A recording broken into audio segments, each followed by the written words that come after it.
Well, hello everybody.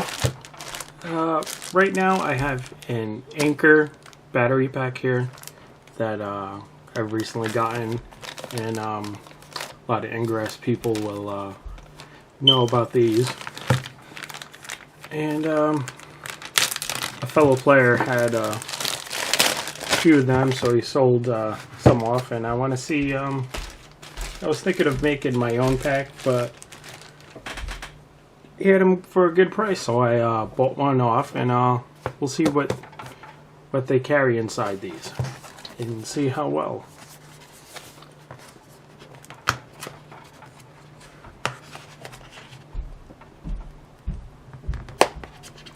This one is, let me also, the Anker PowerCore 20,100. It's supposed to have 20,000 milliamps. And now if this thing would actually let me open.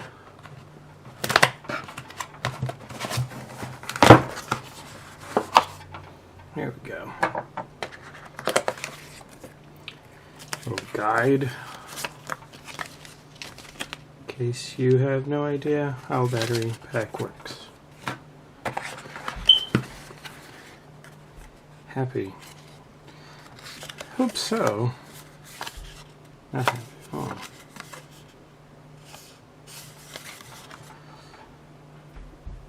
Alright. Let's see here. Oh. It's actually not long. It's long, but I actually thought it was going to be wider. But, oh yeah. That definitely feels rather dense, rather hefty, but it's not a bad thing.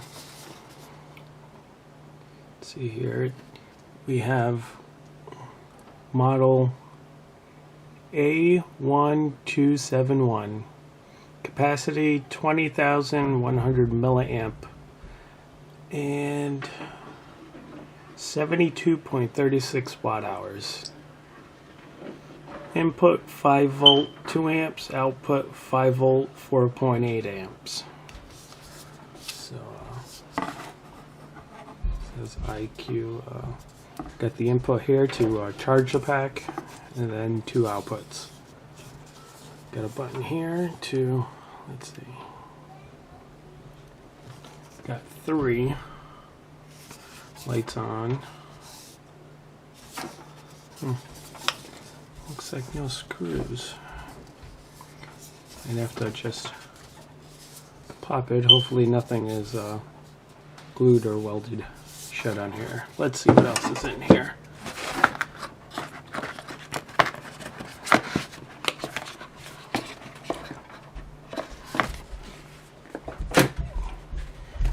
Put this stuff aside.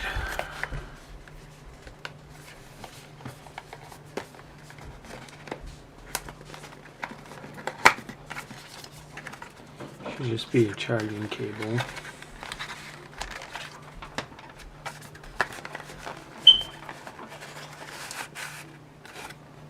Oh, could be nothing else in there.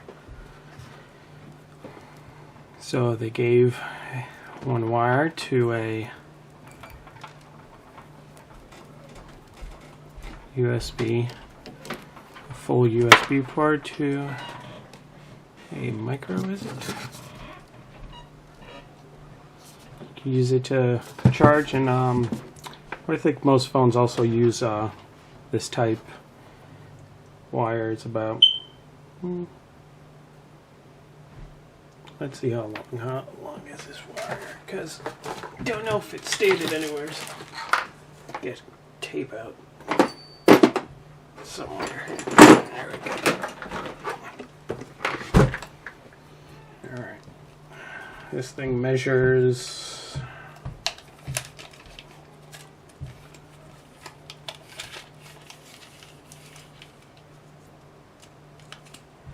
about 2 feet long. So if you're carrying around an your pocket or anything like that, yeah, you're definitely gonna need a longer one for your phone. If you're carrying it around and you want to charge on the go, you're definitely gonna want more than 2 feet. But give this nice carrying sack, but it's not too bad. But it just seems more to carry in a way. I mean, might have uses for it, but I would just carry it just like that.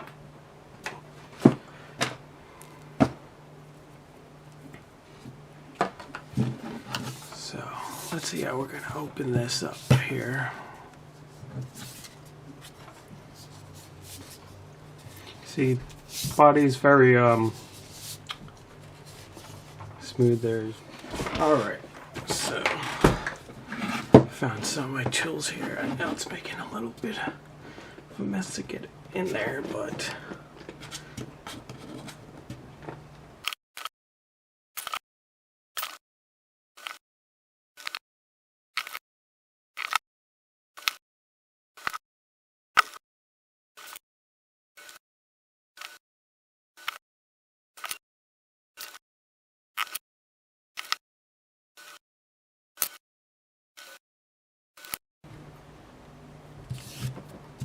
let me give this a good stern talking to, and I should have it open then. And it does look like actually it's opening up a bit back here.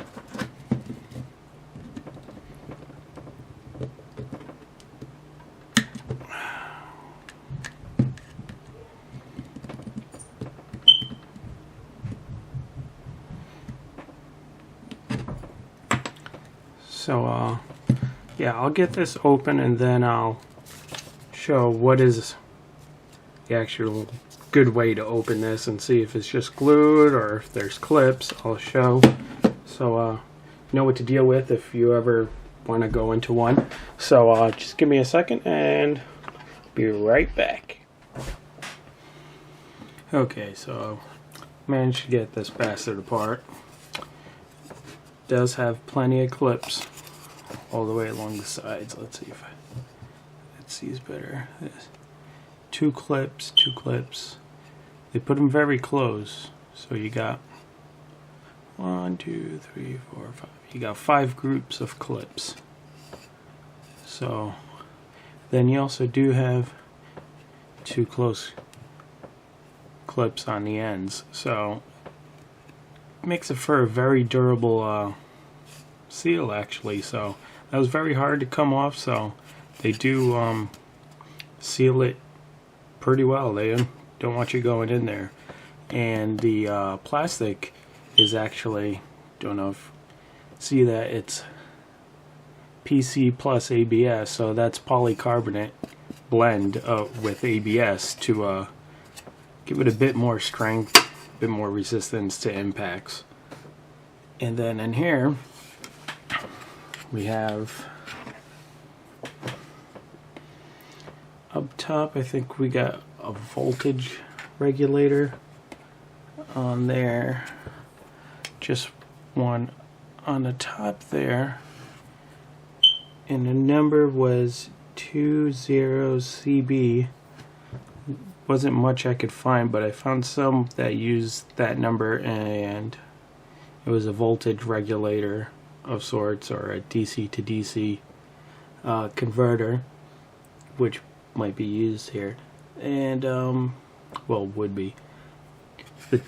And then these 2 right here are,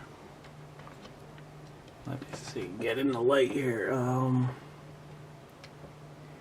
8205A, and they're both the same, 1 and 2 side by side right there. Those are the protection for the batteries, the battery protection for overcharge and discharge.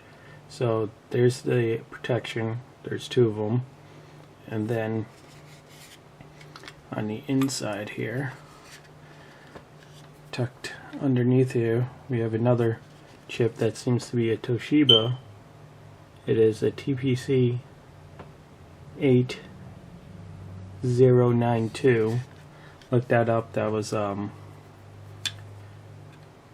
N-channel MOSFET from Toshiba, which is used for batteries, battery management of notebooks and stuff like that. And they did use this glue here, which kind of seems like a silicone type thing, like a caulk type thing that they use on the caps, and holds everything around so it doesn't flop around. So that's a nice touch. But the only thing I don't like, if it could be seen here, wires are pinched. A big pinch here, a big pinch there. And let's see which way this went around. Like this. Okay. So the gap right here, these plastic bars right here,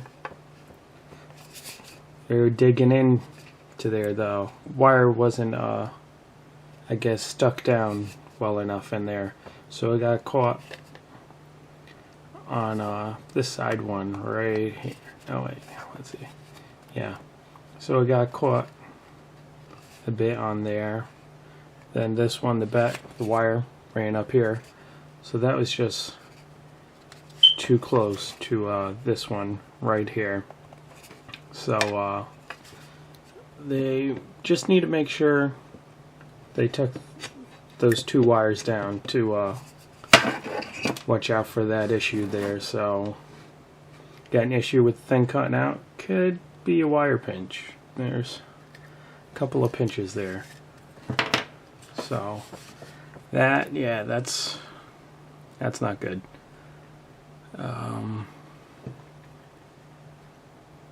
Could splice in a new wire or something if any issues come of that. But right now it seemed like it was turning on. Got the light still shining, so the only thing now is trying to see how they have this set up, because they have this pack as 20,000 milliamps. Each battery is advertised, and the batteries also, I forgot to mention, they are NCR 18650B, and looking them up, they are Panasonics, so hopefully they're very good quality battery, and they're rated for 3400 milliamps each. The thing is, how exactly is this set up? Because you have red coming here, then the black one down here. So you think there's positive, negative, but to get that milliamps an hour, they have to all be in parallel. So, but then I see this white one coming here in the middle. Got some tape there and there. Well, actually now I see there's a little bond flip there. So hopefully they are in parallel going across the top here, and hopefully because I see the negative flipping down, but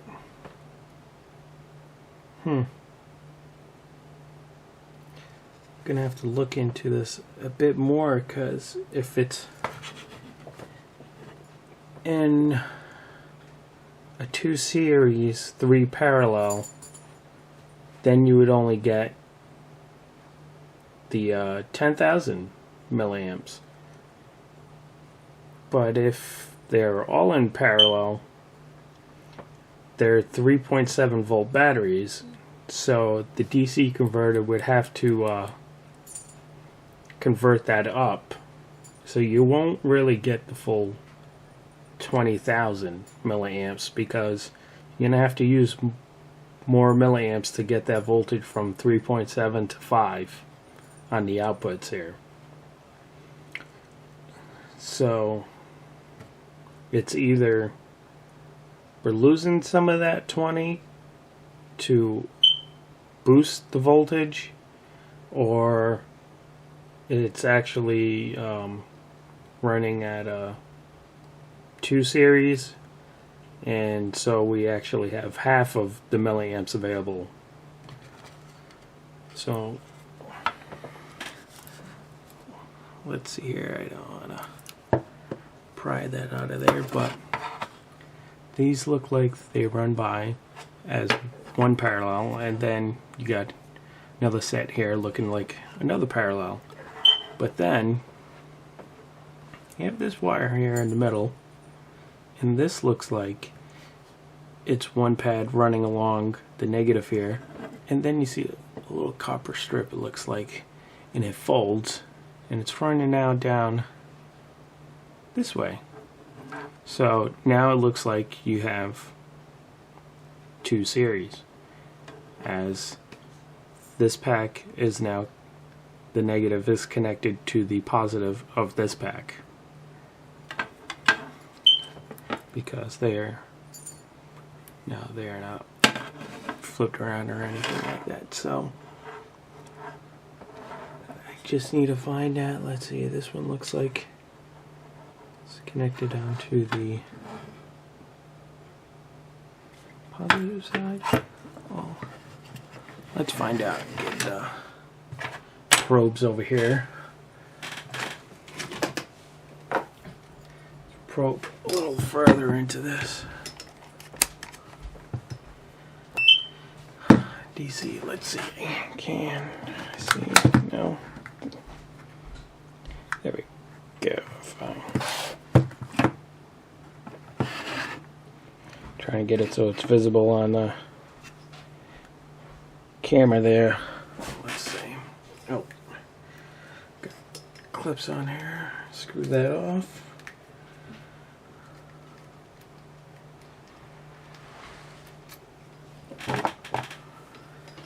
Alright. Oop.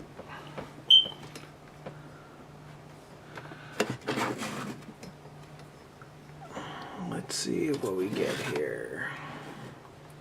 Ooh, they have plenty of the glue there anyway. Oh, no, I see something that I can probe. There we go. Actually, I need to see if I can get to the black one. Need to get to the negative terminal. Don't know if I can reach it from there. Let's find out. Oh, I had it there for a second. Yep, I am getting 7.57 volts. So yeah, we have here, we have 2 series, 3 parallel going on. So if I go here and then let me come around so you can see, and if I probe the white one here, we got the 3.7. So in this, I would feel is goes into the protection to protect the cells from going over, because now if I also